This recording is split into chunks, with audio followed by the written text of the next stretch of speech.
भी जानते हैं, लेकिन उनका बोलने का तरीका अलग है। तो इसलिए मैं हमेशा कोशिश करता हूं कि आपको उसी स्टैंडर्ड पे ले जाएं और उसी तरह से आपको बुलवाएं, ताकि कल आपको प्रॉब्लम ना हो।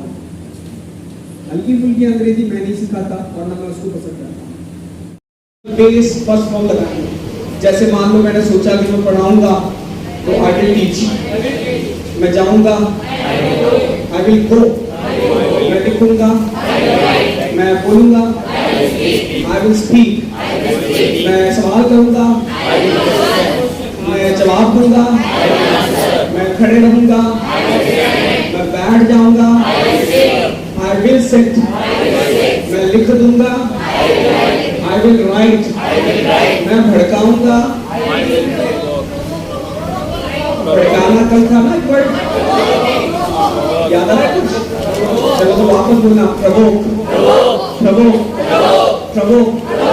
I will provoke. मैं नहीं भड़काऊंगा, मैं तो पढ़ाऊंगा। मैं नहीं पढ़ाऊंगा, मैं सोचूंगा। I will think. मैं नहीं सोचूंगा, मैं मांगूंगा। मांगूंगा।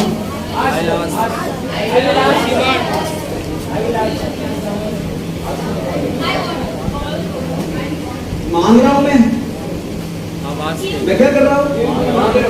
मांग रहा हूं, मांग रहा हूं। I am मांगिंग।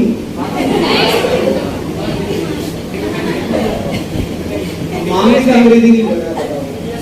अब आप देखो, अगर गलती से ये वर्ड लगा दिए BEG, bag, BEG, bag. Bag का मतलब मांगना होता है, लेकिन वो भीख मांगना। मतलब ये है कि जब कभी किसी के सामने गिड़गिड़ाते हुए मांगते हो, तब तो आप बोलेंगे बैग। ठीक है? Notice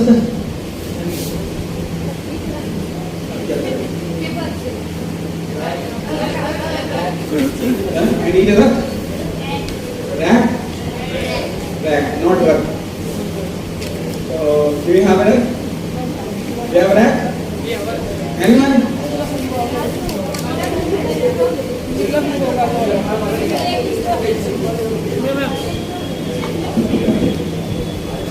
Now, my dear brothers and sisters, हम लोग जो एक्टिविटी यहाँ करेंगे वो सब में अंग्रेजी है।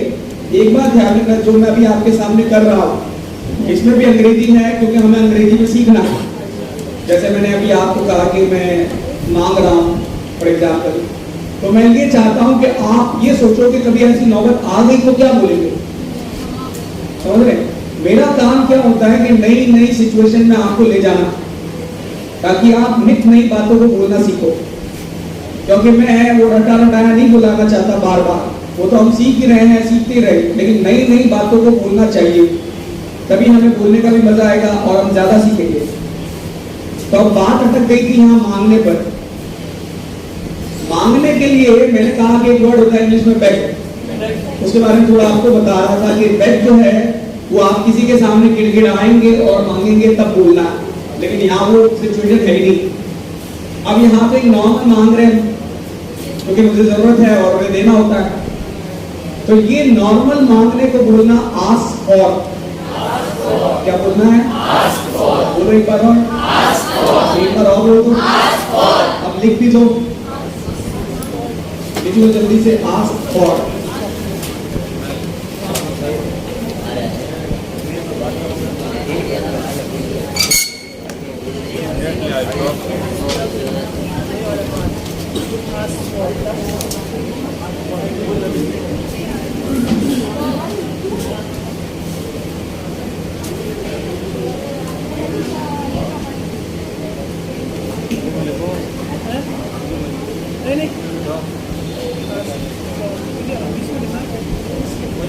इसे जल्दी से नोट करिएगा और हिंदी में लिख देना, मांगना नोट को बंद करने।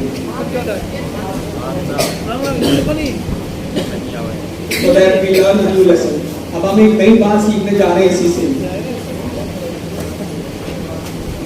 देखिए आस्क फॉर, तो लाइफ में कभी भी कुछ मांगना हो किसी से भी, तो हमेशा ये वाला वर्ड यूज करें। देखो आमतौर पर हम सब जानते हैं पूछने के लिए आस्क बोला जाता है, सब लोग जानते हैं, लेकिन जब आस्क के साथ वर्ड लगता है और, इसका मतलब चेंज हो जाता है, मीनिंग चेंज हो गया। अब मैंने आपसे कहा कि इसका मतलब मांगना हो गया, मीनिंग चेंज हुआ।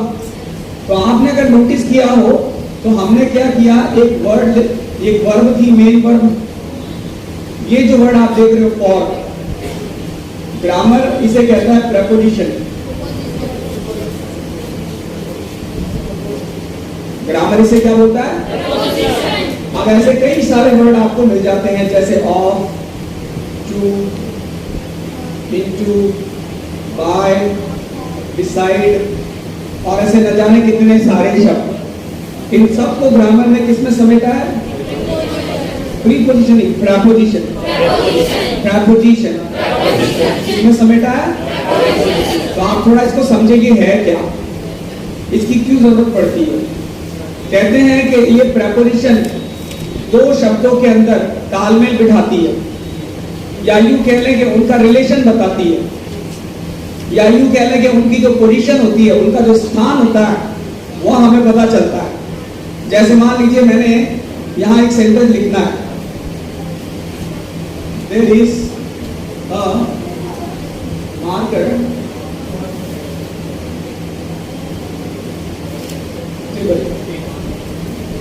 सपोज मैंने एक सेंटेंस लिख दिया, देयर इज अ मार्कर। अब यहां पर आपको दो चीजें नजर आ रही है, एक मार्कर और एक टेबल। जैसे ये मिसाल के तौर पर ये टेबल है और ये मार्कर है। अब आपको किसी को ये बताना है कि मार्कर जो है उसकी जो पोजीशन है, उसका जो स्थान है, वो टेबल के यानी उसकी जो सतह है उसके ऊपर लगा हुआ है, उसके ऊपर रखा हुआ है, तो सतह पर रखा हुआ है, ये दिखाना है। तो हमको यहाँ पर एक प्रेपोजिशन की जरूरत पड़ती है, और हम जैसे ही एक प्रेपोजिशन यूज करते हैं ऑन, तो अब ये मीनिंग देने लग जाता है। अब आपको सबको समझ में आ जाता है कि मार्कर की पोजीशन कहाँ है और टेबल की पोजीशन कहाँ है। तो क्या कर रहा है, ये दो शब्दों में पोजीशन को बताता है। तो हम यूं कह सकते हैं कि प्रेपोजिशन का काम होता है किसी शब्द के पहले लगा के, किसी शब्द के पहले आके वो उसकी पोजीशन बताता है। समझ में आ रहा है प्रेपोजिशन क्या होता है? दूसरी चीज जो नॉर्मल किताबों में नहीं होती, किताबों में ये तो लिखा होता है कि ये शब्द से पहले लगाया जाता है, और ये प्रेपोजिशन जो है एक चीज का स्थान बताता है, उसकी पोजीशन को दिखाता है। हम एक मिसाल लेते हैं, समझते हैं।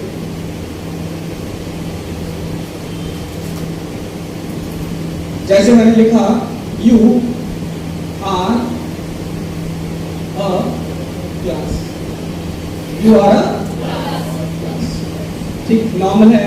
आप सब क्या अभी क्लास हो मेरे लिए, यू आर अ।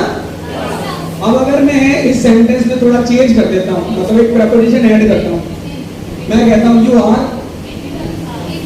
इन, लगा देता हूं। अब आप सेंटेंस पढ़ो, एक बार और पढ़ लो। जैसे ही आप ऐसा बोलते हो you are in a class, तो आपके सेंटेंस का मीनिंग चेंज हो रहा है। अब चेंज हो रहा है, अब ये दिखा रहा है कि आपकी पोजीशन क्लास में कहां है, बात समझ आ रही है? तो आपने देखा कि न सिर्फ ये पोजीशन बता रहा है, बल्कि ये वाक्य में मीनिंग को भी बदलता है। देख रहे हो ना? तो इसलिए प्रेपोजिशन को सीखना हम सब के लिए जरूरी होता है। हमारी एक दिक्कत होती है कि हमें प्रेपोजिशन ध्यान ही नहीं होता है, हम रट्टा मार के चलते हैं। तो हम प्रेपोजिशन के रोल को समझ गए और उसके बाद आगे बढ़ेंगे। अब मैं तीसरी चीज सिखा रहा हूं प्रेपोजिशन के बारे में। पहला तो मैंने बताया कि ये क्या करता है, दो शब्दों के बीच में लगा के उसकी स्थान, उसका पोजीशन बताता है। नंबर 2, ये वाक्य के मीनिंग में भी चेंज लेकर आता है।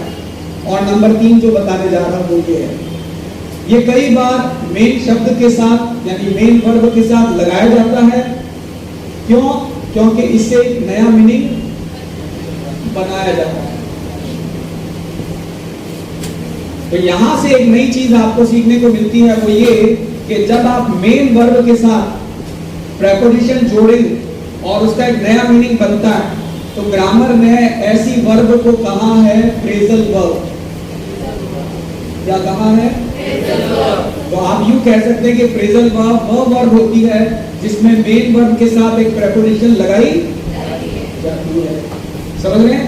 तो ध्यान रखें, फ्रेजल वर्ब अंग्रेजी में बहुत सारी हैं, बहुत धड़ल्ले से इस्तेमाल की जाती हैं, अखबारों में, मैगजीन में, किताबों में, बोलचाल में खूब यूज होती है। हमें इतना नॉलेज नहीं होता है, हम आज तक ट्रांसलेशन से ही लैंग्वेज को सीखे हैं, तो हमारे लिए बहुत दिक्कत होती है। हम तुरंत जो है हिंदी बनाना शुरू कर देते हैं और नित नई जो है मीनिंग निकालने शुरू कर देते हैं, जबकि वाक्य में मीनिंग कुछ और होता है और हम कुछ और ही बना रहे होते हैं। जैसे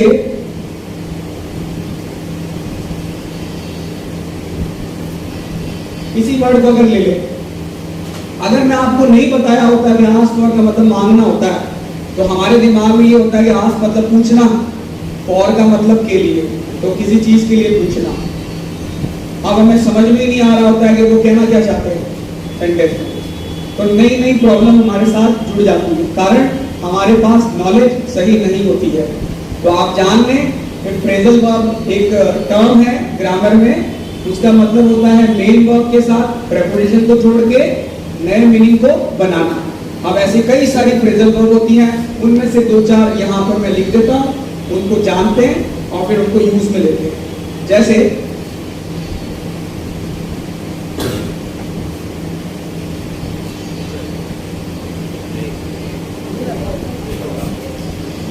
एक मैंने लिखी है फ्रेजल वर्ब प्रे आउट।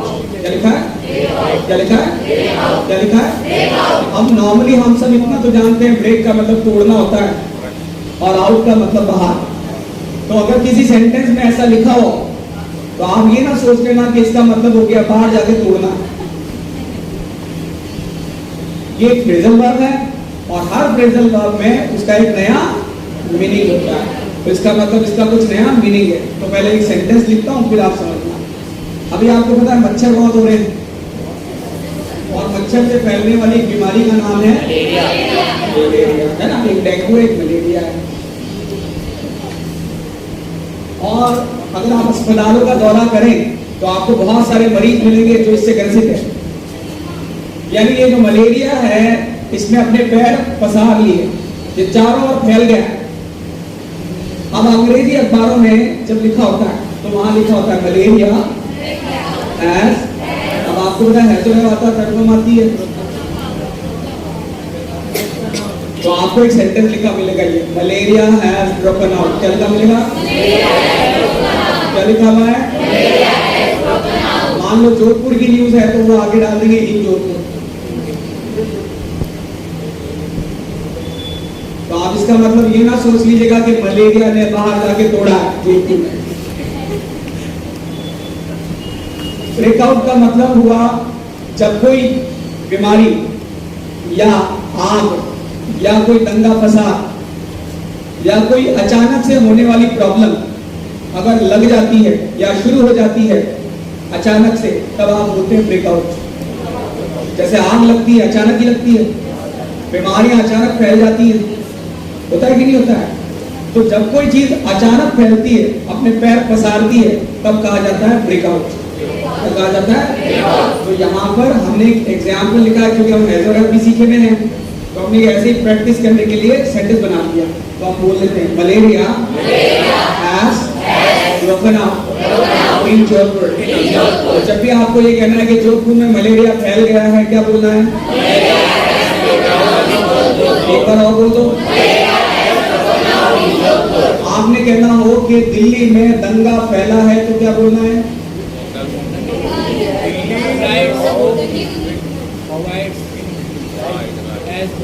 सुना आपने ये word? Rights, rights, rights, rights has broken out in Delhi. क्या बोलना है? क्या बोलना है? मान लो आपको लग रहा है कहीं पर आग लग गई है, आग फैल गई है, तो आप बोलिए फायर हैज ब्रोकन आउट। जहाँ भी फैल गई है ना, तो आपने बोला फायर हैज ब्रोकन आउट, इंसोस्टिगेट या कोई बिल्डिंग का नाम ले लेंगे आप, जो भी होगा। तो बात समझ में आ रही है? ब्रेकआउट समझ में आ रहा है? तो ये बहुत नॉर्मल है, प्रैक्टिकल है और आए दिन ऐसा हम पढ़ेंगे, सुनेंगे, बोलते रहते हैं। तो आपको ध्यान होना चाहिए फ्रेजल वर्ब के बारे में नॉलेज। मैं एक दूसरा फ्रेजल वर्ब यहाँ पर नोट कर रहा हूँ, वो भी ब्रेक से ही बन रहा है।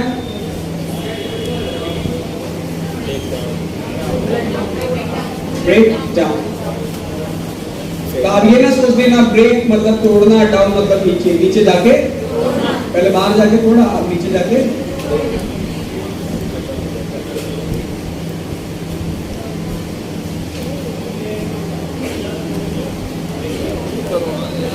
तब तक आप ये नोट कर लीजिए।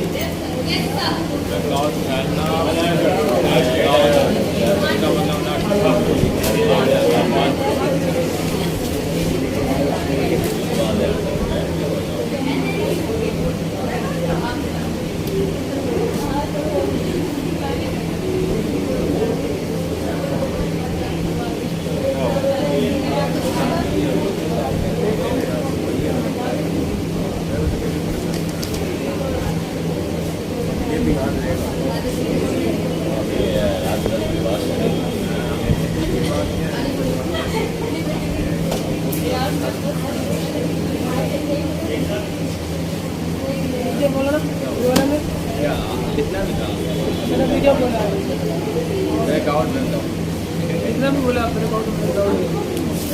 अकाउंट का मतलब क्या होता है? पहला अकाउंट का मतलब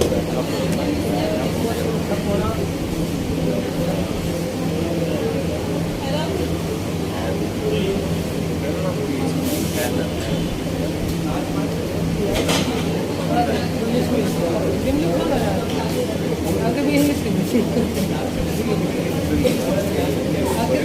ओके जब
Well, may I continue?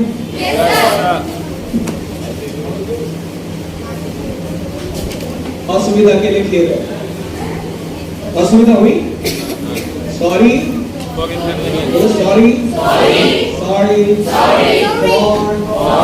For, inconvenience, sorry for inconvenience. कई बार जो है हम लोगों को तकलीफ होती है, थोड़ी सी दुख होता है या यूं कह लें खेद होता है, तब हमें ये बात कहनी पड़ेगी, सॉरी फॉर इनकन्वीनियंस। क्या कहना है? चलिए हम लेट्स कंटिन्यू करते हैं। बात थी ब्रेक डाउन की। तो ब्रेक डाउन में भी हम देख रहे हैं कि ब्रेक है, साथ में प्रेपोजिशन लगी है, दैट मींस ये क्या है, फ्रेजल वर्ब है। क्या है ये? तो हर फ्रेजल वर्ब का अपना एक अलग मीनिंग होता है, तो आइए जानते हैं इसका क्या मीनिंग है। चलिए, मान लीजिए कि आप कहीं पर जा रहे हैं गाड़ी लेकर, अचानक रास्ते में पता नहीं क्या होता है, गाड़ी हो जाती है बंद, चाहे पेट्रोल खत्म हो गया हो या गाड़ी में कोई और फॉल्ट हो गया। अब आप कोशिश कर रहे हैं, गाड़ी स्टार्ट ही नहीं हो रहा है, इतने में जिससे मिलने जाना है उन्होंने कॉल किया, बोले कहाँ हो, कहाँ अटक गए, लेट हो रहा है, जल्दी आओ। अब आप उनको ये कह रहे हैं कि यार क्या करूं, गाड़ी खराब हो गई रास्ते में, यही बोलते हैं। तो आपको हेल्प जो करेगी वो वर्ड ये है। अब आपने सेंटेंस बनाना पड़ेगा, जैसे आपका मान लो आपके पास स्कूटी है, तो आपने कहना है my scooty has broken down, my scooty has broken down. तो आपने उन्हें ये कहा कि मेरी स्कूटी खराब हो गई है, क्या बोलेंगे? सारे लोग my scooty has broken down, my scooty has broken down. याद रखें, अगर कोई भी वाहन व्हीकल रास्ते में खराब हो जाए तो आपको यही वाला फ्रेजल वर्ब यूज करना है। अब खराब होने का मतलब ये नहीं कि हर जगह खराब होने पर यही बोलते हैं। उदाहरण के तौर पर मान लो ये कूलर है, चलते चलते अचानक से बंद हो जाए, तो आप ये ना कह दीजिएगा the cooler has broken down. ये जो इलेक्ट्रॉनिक सामान है, इलेक्ट्रॉनिक चीजें हैं, जब ये खराब हो जाए, यानी कोई मशीन खराब हो जाती है, तब वर्ड चेंज होता है। तब आपको बोलना पड़ेगा आउट ऑफ ऑर्डर। क्या बोलना है? क्या कहना है? तो जब ये खराब हो जाए तो आपको कहना है the cooler has got out of order. आपको कहना सर माइक खराब हो गया, तो mike has got out of order. ठीक है, मान लो आप पैसे निकालने एटीएम गए, वहां पर आप कोशिश पूरी कर रहे हो लेकिन पैसे बाहर आ नहीं रहे, आप स्क्रीन पर लिखा हुआ देखेंगे, ये 3 वर्ड लिखे हुए हैं, आउट ऑफ ऑर्डर। क्या लिखा होता है? तो आप आउट ऑफ ऑर्डर पढ़ के समझ जाना कि ये मशीन खराब है, परेशान होने की जरूरत नहीं है। समझ रहे बात को? इसी तरह से बहुत सारे लोग ज्यादा कुछ काम करते हैं या कुछ ज्यादा ही ओवर स्मार्ट हो जाते हैं, उसकी वजह से दिमाग भी खराब हो जाता है। तो दिमाग खराब हो जाए तो वहां ये आउट ऑफ ऑर्डर आपका ब्रेक डाउन वर्ड काम नहीं करेगा, वहां पर फिर आपका वर्ड दूसरा आ जाएगा। अब जब किसी का दिमाग खराब हो जाता है तो कहते हैं आउट ऑफ माइंड। क्या कहते हैं? Are you out of mind? Alright, दिमाग दिखाने हैं। चलिए, तो जब हम गाड़ी खराब होगी तो क्या बोलेंगे? गाड़ी मतलब कुछ भी हो, बैटरी तो गाड़ी तो बैटरी। याद है कि गाड़ी खराब हुई तो क्या बोलना है? ये ध्यान रखें, अब चाहे वो ई बाइक हो या किसी भी तरह की बाइक। Understood it? चलिए, इस तरह से और भी बहुत सारी फ्रेजल वर्ब है, तो मैं 2-4 यहाँ लिख रहा हूँ। इलेक्ट्रॉनिक बाइक को फिर क्या कहेंगे? आउट ऑफ ऑर्डर या ब्रेक डाउन? Break down. क्यों? लेकिन इलेक्ट्रॉनिक गाड़ी कोई भी हो, अगर खराब होती है तो वहां ब्रेक डाउन वर्ड ही यूज करना है। और अगर एरोप्लेन खराब हो गया है तो फिर अल्लाह से दुआ करें, क्योंकि वहां कहने के लायक ही नहीं बचे।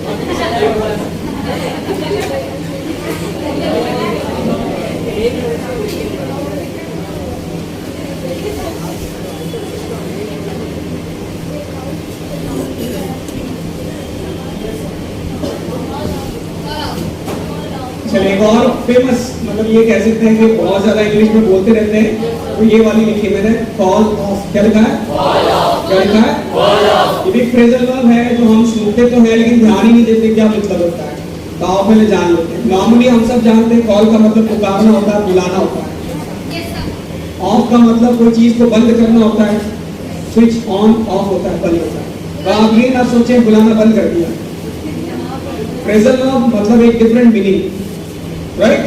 अब ये कहाँ काम आता है वो जान लेते हैं। पहले तो इसका मीनिंग जो है तो बहुत इजी है, और इसका मीनिंग होता है इंग्लिश में कैंसल। कई बार ये होता है कि अचानक कुछ ऐसा हो जाता है कि जो प्लान किया हुआ होता है उसको बीच में छोड़ना पड़ जाता है, वो अचानक से कैंसिल करना पड़ता है किसी भी कारण से, किसी भी कारण से। तो ध्यान रखना है, आपको हमेशा बोलना है कॉल ऑफ। क्या बोलना है? क्या बोलना है? जैसे उदाहरण के तौर पर आज एक क्लास होने वाली थी, पूरी तैयारी हो गई, आप सब आ गए, मेरा वेट हो रहा है, अचानक से मैंने कॉल किया और मैंने कहा कि आज तो मैं नहीं आ पाऊंगा, आप जो है क्लास को कैंसिल कर दीजिए। यहाँ नोटिस बोर्ड पे लिखा जाता है और लिखा जाता है today's class has been called off, today's class has been called off. मतलब आपको ये सूचना दी गई कि आज की जो क्लास है वो रद्द कर दी गई है। तो रद्द करना, कैंसिल करना, उसी को क्या बोलते हैं? आपको कई बार अचानक से कोई मीटिंग के लिए बुलाते हैं और आप तैयार होते हैं, वहां पहुंचते हैं और देखते हैं वहां तो कोई है ही नहीं। आप पता करते हैं कि क्या हुआ, मीटिंग होने वाली थी, तो कोई व्यक्ति आपसे कहता है आपको पता नहीं मैसेज नहीं आया क्या? तो मैसेज तो आया लेकिन मुझे कुछ समझ में नहीं आया क्या लिखा है, तो क्या लिखा है? आप वहां देखेंगे तो वहां लिखा होगा today's meeting has been called off. क्या लिखा हुआ है? बोलो सब लोग, एक बार और बोलो, एक बार और बोलो। तो आप समझ जाना कि वो ये कहना चाह रहे हैं आज की जो मीटिंग है वो समझ में आ रहा है। तो ये फ्रेजल वर्ब का कमाल होता है। बहुत सारी फ्रेजल वर्ब है इंग्लिश में, हमें जो रूटीन में आती है वो तो जानकारी होनी चाहिए। तो मैं थोड़ी थोड़ी जानकारी आपको दे रहा हूँ।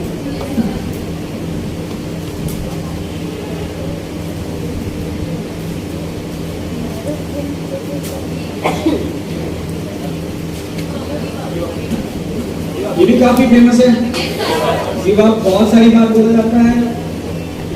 लेकिन नॉर्मली गिव मतलब देना, अप मतलब ऊपर, तो ये ना सोच लेना ऊपर जाके लेना है। फ्रेजल वर्ब का मतलब डिफरेंट मीनिंग, तो हम समझते हैं कैसे इसका यूज करना है। फॉर एग्जाम्पल आपको पता चलता है आपके कोई नोन है जिन्होंने गलत आदतें अपना रखी है और आपको लगता है इससे इनका नुकसान होगा और आगे चलकर प्रॉब्लम्स ज्यादा बढ़ेगी, तो आप चाहते हैं कि ये जो आदत है इसे वो छोड़ दें, तो आप उसको जाके बोलना है गिव इट अप। क्या बोलना है? क्या बोलना है? क्या बोलना है? जैसे मान लो कोई व्यक्ति है तंबाकू खा रहा है, उठ के खाते हैं लोग, आप उसको जाके बोले गिव इट अप। क्या बोलना है?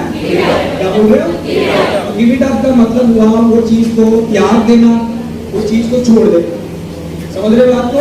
तो ये खास तौर पर पूरी आदतों के लिए यूज में आता है और ये काफी ज्यादा प्रचलित है, बहुत ज्यादा बोला जाता है। आपने आदत डालनी है।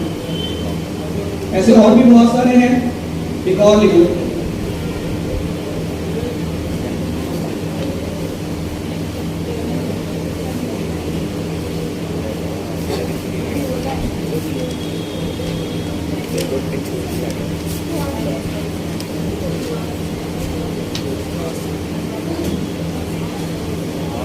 लिखा ask to, मातारी प्लीज ask to, क्या लिखा है? अब आप समझे ये भी, नॉर्मली हम सबको पता है ask मतलब पूछना होता है, to मतलब कोई चीज को, लेकिन आप इसका मीनिंग समझ नहीं पाएंगे जब तक कि आपको ये नहीं पता ये फ्रेजल वर्ब है। तो आप जान लें फ्रेजल वर्ब मतलब डिफरेंट मीनिंग, कहाँ यूज में आता है वो जाने। सर क्लास में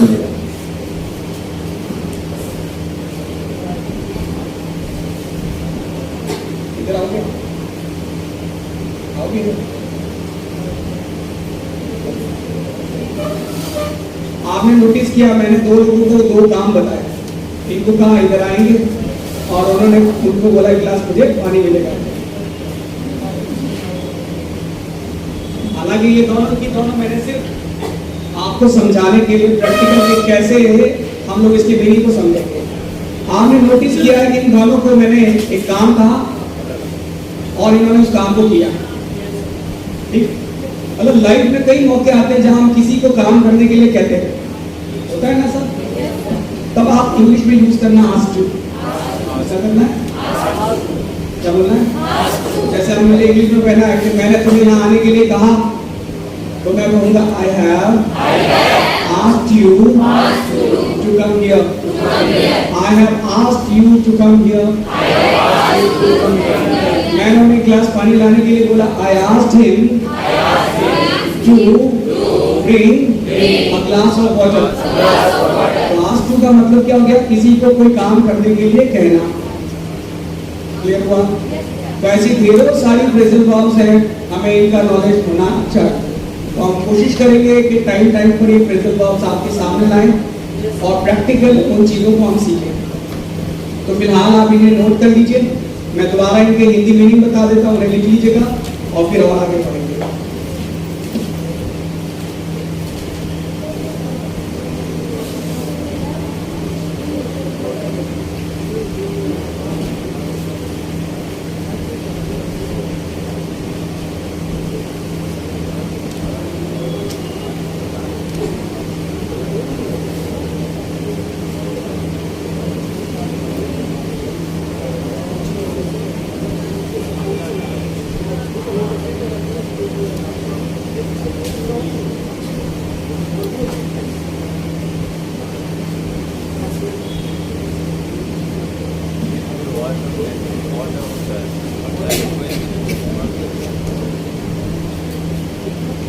चलिए, फर्स्ट हिंदी में लिखेगा ब्रेकआउट का अचानक फैल जाना। बिना बोले जल्दी से हिंदी लिखेगा अचानक से फैल जाना। ब्रैकेट में लिख देना आग, दंगा, बीमारी, आग, दंगा, बीमारी। जब अचानक फैलेगी तो आपने ब्रेकआउट यूज करना है। बातें नहीं प्लीज, जिनको दिक्कत है वो मुझसे सवाल करना, मैं जवाब दे दूंगा। फिर आगे आपका ब्रेक डाउन, तो हिंदी लिखेगा गाड़ी का खराब होना। गाड़ी खराब होना, break down.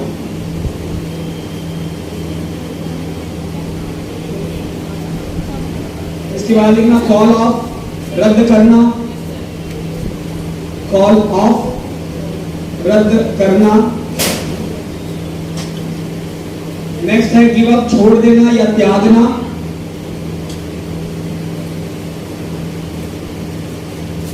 And last but not least ask to, किसी को कोई काम करने के लिए कहना। ब्रेक डाउन का बेटा गाड़ी खराब होना। आस्क टू का लिखेगा किसी को कोई काम करने के लिए कहना। मैं दोबारा बोल रहा हूं, मैच कर लेना। ब्रेकआउट अचानक फैलना, ब्रेकडाउन गाड़ी खराब होना, कॉल ऑफ रद्द करना,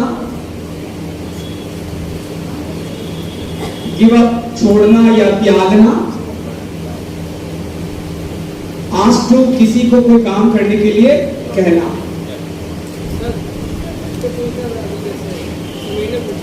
अब ऐसा तो कह सकते हो please give me a water, तो आज का यूज करने की क्या जरूरत है?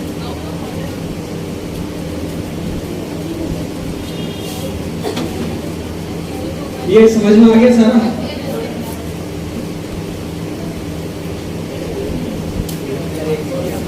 अब हम एक नई चीज सीखने जा रहे हैं, तो ध्यान दीजिएगा जरा।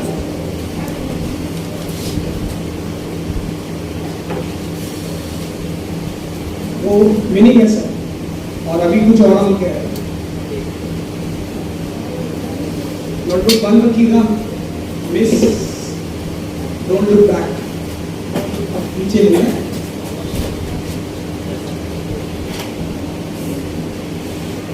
Shall we start now? Now we are going to learn how to make polite request.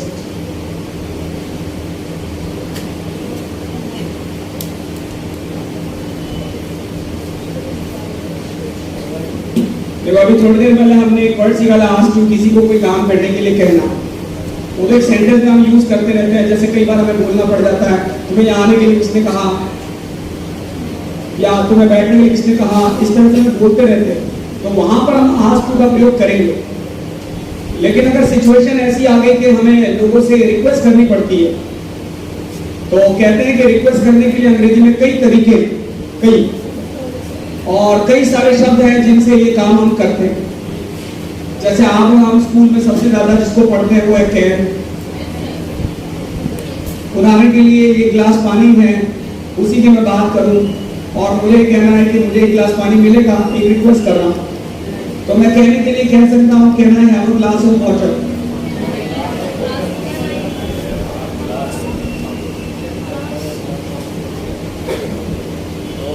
और आप बोलते भी जाना, समझते भी जाना, लिखना नहीं है। लेकिन इनका पूरा टाइम दूंगा, समझ जाएंगे तो प्रॉब्लम ही खत्म हो जाएगी, झगड़ा खत्म हो जाएगा। तो पहले एक बार इसको वापस से बोल लेते हैं। Can I have a glass of water? Can I have a glass of water? तो आप रिक्वेस्ट को ये वर्ड का सहारा लेके भी कर सकते हो। लेकिन ग्रामर की बुक्स कहती हैं कि कैन का प्रयोग आप रिक्वेस्ट में तब करें जब आप इनफॉर्मल रिक्वेस्ट करते हो। अब होता ये है, हम इनफॉर्मल वर्ड समझ ही नहीं पाते हैं क्या होता है। मैं थोड़ा आसान भाषा में समझा दूंगा इनफॉर्मल कहते किसे। इनफॉर्मल का मतलब है जिसे आप तू कहकर पुकार सकते हो, जिसे आप, और हमें पता है तू हम बराबर वालों को कहते हैं या हमसे जो छोटे उन्हें कहते हैं। तो ग्रामर ने दरअसल उसे इनफॉर्मल कहा है, और जिन आपकी नजर में जिन्हें आप तू कह सकते हो उनसे रिक्वेस्ट में आप कैन का यूज कर सकते हो, ये जायज है। समझ में आ रहा है? मतलब ये तो तय है कि किसी टीचर से रिक्वेस्ट करनी है तो आप ये प्रयोग नहीं करें। समझ में आ गई बात? अब स्कूल में एक और वर्ड हमें सिखाते हैं, वो है ये, और रिक्वेस्ट सेम है।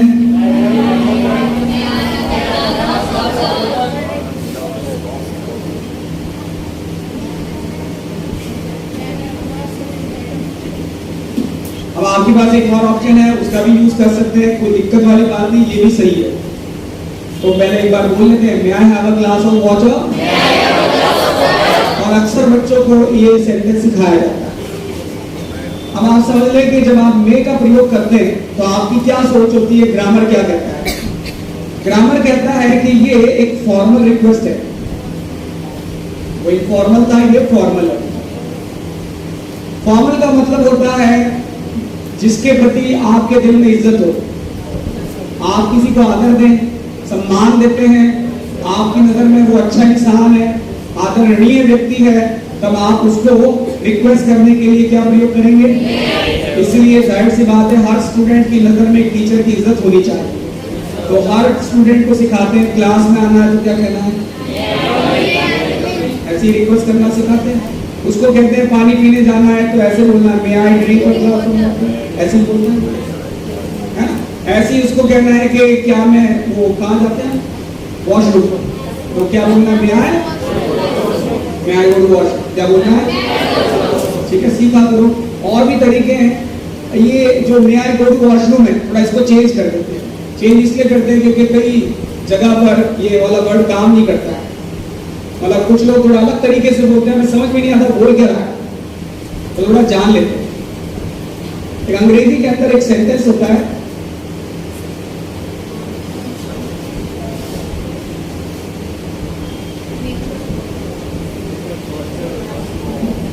Answer nature's call. क्या होता है?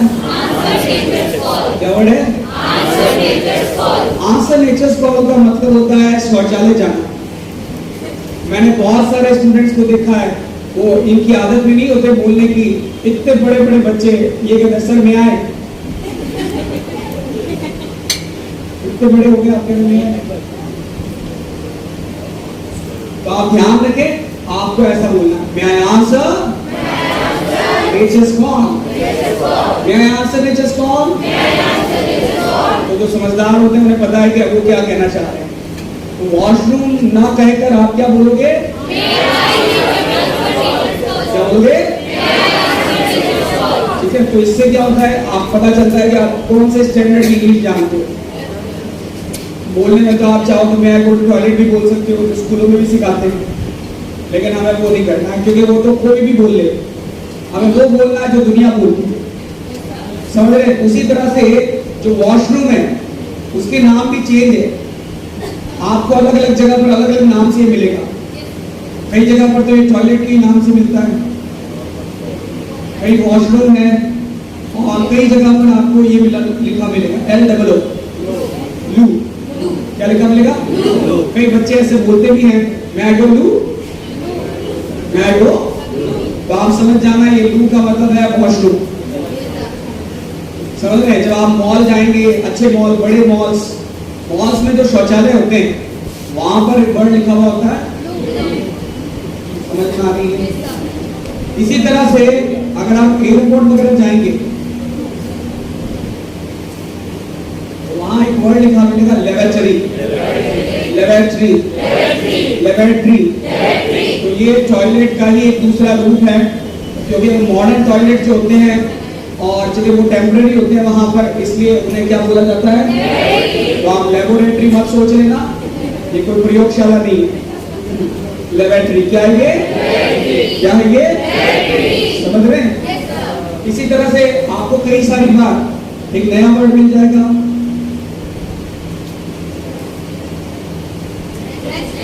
रेस्टरूम। ठीक, मान लो कोई आपसे आके पूछ ले मैं where is the restroom, where is the, अब आप इस चक्कर में ना पड़ेंगे रेस्टरूम क्या होता है। रेस्टरूम का मतलब है वॉशरूम, समझ रहे? तो अलग अलग नाम से ये दुनिया भर में बोले जाते हैं। ऐसा ना हो कि आप कहीं जाए फंस जाए, प्रॉब्लम आ जाए। तो ऐसा ध्यान रखें कि छोटी मोटी बातें हैं, इनका ध्यान रखें। हम फिलहाल अपने टॉपिक पर वापस आ रहे हैं। तो हमने कहा कि जब आप किसी को इज्जत देते हैं, आपके दिल में उसके प्रति इज्जत हो, उससे रिक्वेस्ट करनी है तो आप मे का प्रयोग करें, बाकी सब होगा उनको। अब एक और वर्ड है जो सबसे अच्छा माना जाता है और वह वर्ड है COULD। इसे पढ़ा जाता है खुद, खुद, खुद। आमतौर पर हम सबको स्कूल में एक बात सिखा देते हैं, कैन का पास्ट, और वहां छोड़ देते ले जाकर। ये अधूरी जानकारी कई बार हमारे लिए घातक हो जाती है और हम मतलब कुछ का कुछ निकालने बैठते हैं। याद रखिए फिलहाल इसका जो मीनिंग है वो रिक्वेस्ट करने के लिए हो रहा है। कहते हैं कि सबसे अच्छी रिक्वेस्ट अगर किसी से कर सकते हो और पोलाइट से कर सकते हो तो आपको यूज करना है खुद। ये फॉर्मल भी है और पोलाइट भी है। सबसे बढ़िया अगर रिक्वेस्ट का वर्ड है कोई अंग्रेजी में तो वो है आपका, इसलिए हमेशा रिक्वेस्ट किसी वर्ड से किया करो। तो हम सीखते हैं इससे।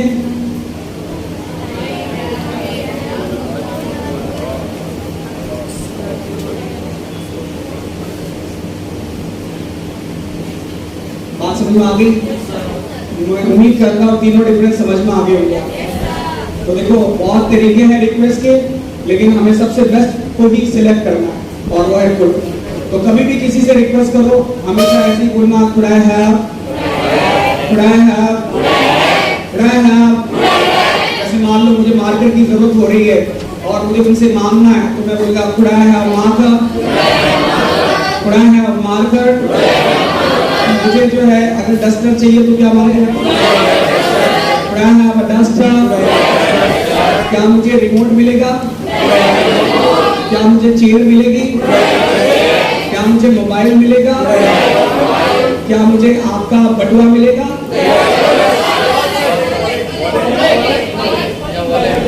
बटुआ मतलब wallet, wallet, wallet, wallet. Could I have your wallet?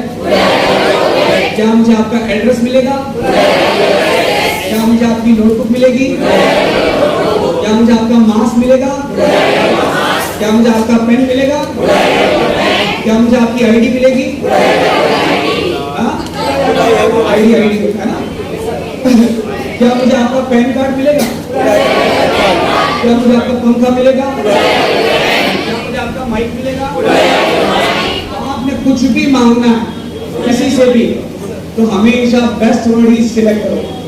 मैं तो ये कहता हूँ बच्चे हो बड़े हो कोई भी हो, सबके साथ आप ये वाला ही वर्ड यूज करें, भले ही वो कोई व्यक्ति है।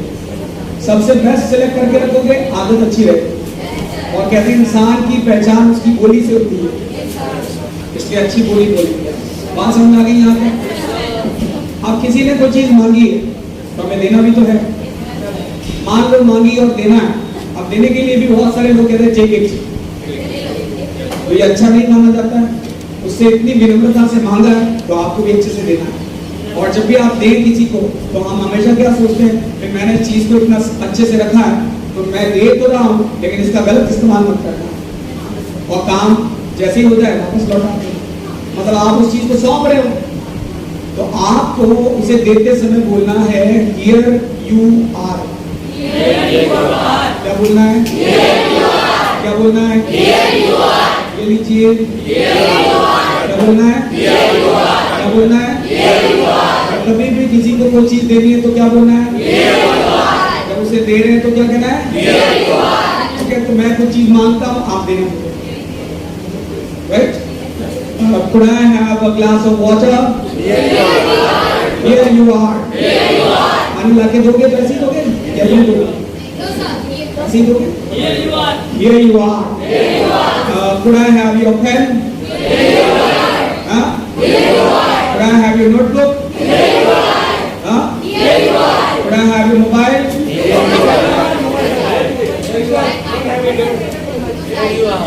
Here you are. बोलो। अरे बोलो। Here you are. Could I have your address? Here you are. Here you are. यहाँ पे समझ में आ गया? सपोज किसी ने कोई ऐसी चीज मांगी और आपको लग रहा है ये चीज देने लायक नहीं है, बात समझ में आ रही? तो आप उसको ये ना बोलना आई कांट, क्योंकि मैं पहले ही कह चुका हूँ कैन इनफॉर्मल है। आप जिसको तुम बोल सकते हो वहां कैन लगाओ। आपने अगर ये कहा आई कांट तो उसको बुरा लग सकता है, आप ना कहें। अब मना करना है तो उसका भी तरीका सीखो और उसको बोलना sorry, sorry, I wish, I could. Sorry. I wish. I could. Sorry. I wish I could. कैसे बोलो? तो जब नहीं देना तो क्या बोलना? और देना है तो? ना देना है तो? क्या? ठीक है, तो आप इस तरह से कॉमन सेंस यूज करें, जो आपकी चॉइस है। वापस मैं यूज करूंगा, आपसे फिर से मांगूंगा, आपको लग रहा है ये देने लायक नहीं है तो बोलना sorry, I wish, I could, sorry, I wish, I could. ठीक है, तो मैं ट्राई करता हूँ, आप ट्राई करना। Could I have your mobile? जिन्हें देना वो बोलना here you are, जिन्हें नहीं देना वो Could I have your watch? Could I have your mic? Could I have a glass of water? Could I have your address? Could I have your mobile? समझ रहे? अब यहाँ से एक नई बात और सीखो। जब कोई चीज मिलेगी शुक्रिया भी तो करना है, और जब आप उसका शुक्रिया करें तो उसको बोलना सो नाइस ऑफ यू। बोलना है क्या? बोलना है क्या? बोलना है एक दूसरे को बोलो, एक बार और बोलो। तो ध्यान रखें, मुस्कुरा के बोलना। तो आप शुक्रिया भी कर रहे हो और मुस्कुरा भी रहे हो, अच्छी बात है।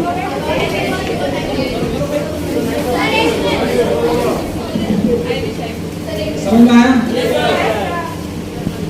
और जब भी कोई आपका शुक्रिया अदा करे तो आपको इतराना नहीं। अब कल क्या हुआ, मैंने कहा कि the most handsome of boy of the class, तो मैंने सुना लड़कियों में से किसी ने कहा हटा दिया। हालांकि ये शब्द नहीं बोलने चाहिए, मेरे कान बहुत तेज हैं, आप हल्का बोलते हो मुझे सुनाई देता है। अब यहाँ से एक बात सीख लो कि जब कभी भी किसी की तारीफ हो तो आपने इतराना नहीं है, बल्कि आपने उस व्यक्ति को ये कहना है thank you for the compliment, thank you for the compliment, और शॉर्ट में बोला थैंक्स फॉर कॉम्प्लीमेंट। क्या बोलना है? क्या बोलना है? जैसे मैं आपसे कहता हूँ you are very beautiful, you are very intelligent, you have lot of confidence। समझ में आ रहा है? तो जब भी तारीफ सुने तो उसको ये जवाब मिले थैंक्स फॉर कॉम्प्लीमेंट। क्या बोलना है? तो छोटी छोटी बातें अपनाओगे तो ये आदतों में शुमार हो जाती हैं और ये आपकी अच्छी आदतें बनाती हैं। वरना तो आप बहुत अंग्रेजी बोलें और आपने तमीज नहीं है तो बेकार है अंग्रेजी। तो अंग्रेजी सीखें और अच्छे से सीखें। चलिए तो मैं ये सब चीजें नोट कर देता हूँ, आप भी नोट कर लें। कल आते ही हमें पहले ये प्रैक्टिस करेंगे, बाद आगे बढ़ेंगे।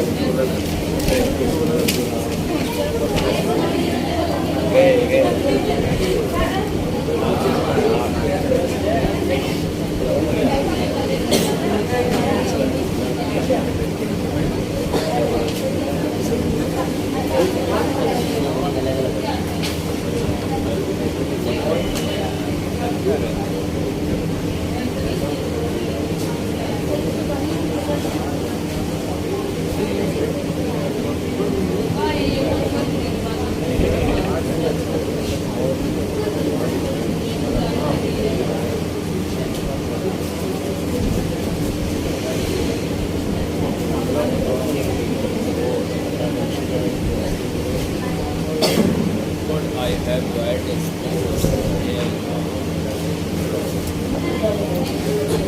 sorry,